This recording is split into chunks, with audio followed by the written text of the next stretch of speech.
Lindsey Graham, former senator, late senator from South Carolina, his sister, Darline, says she's now going to run for the Senate seat full.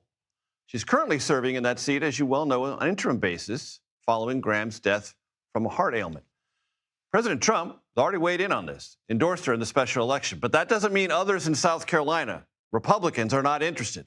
Congressman Russell Fry and Ralph Norman have also entered the race, which is a kind of shocking development. CBS News political director Fin Gómez joins me now. We're also going to get to Maine, but let's talk about South Carolina first. What do we know? There's some new news that just developed a short time ago, and that is that Congresswoman Nancy Mace, someone who was considering a race, she actually told you in an interview that she was considering a race, did say in a video announcement that she's not going to be running in this race, leaving the field right now.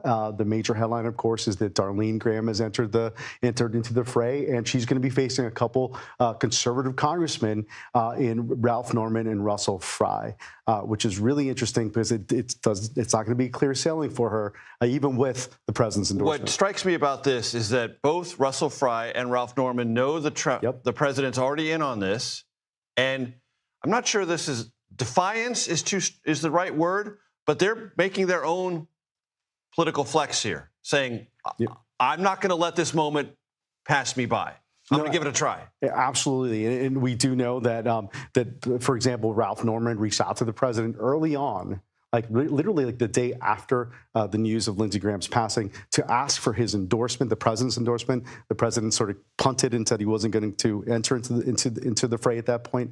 But look, I think it shows one thing. We've seen the president's endorsement, of course, have significant sway in these Republican primaries, but there have been a few instances where they haven't gone full impact. This is going to be a test case. Let's shift our attention to Maine very quickly. There was fascinating developments over the weekend because there were a lot of Maine Democrats seeking the nomination. It's a very big field, concentrated process. There's going to be a convention next Saturday, but it appears basically over.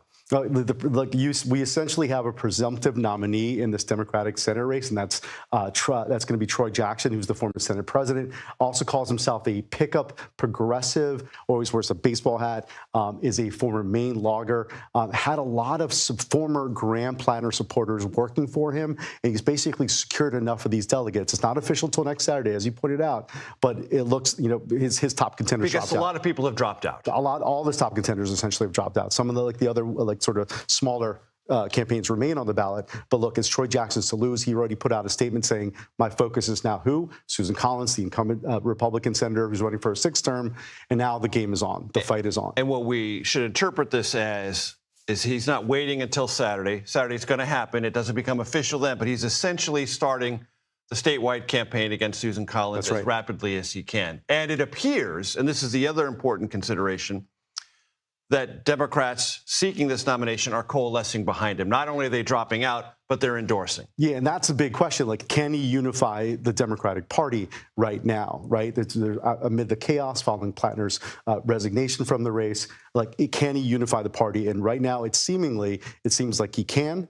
At this point, he can't just win progressives to win in this race. Susan Collins is a formidable foe who's raised a ton of money and has faced other tough competitors. So it's not an easy ride, but Democrats do feel, even with Jackson replacing Planner, that they have a really good shot of winning in this battleground state. And very quickly, Finn, this at least was a process that Democrats feel that was responsive, transparent, different than 2024. Different than 2024, but also kind of similar, right? I mean, a truncated time, just like Kamala Harris at the end. But at least they're involved in this, and there was a process where people could throw their hat in the ring and see what would happen. Absolutely. And what happened, it's going to be Troy Jackson. Learning from their mistakes. Fin Gómez, always a pleasure, sir. Thank you.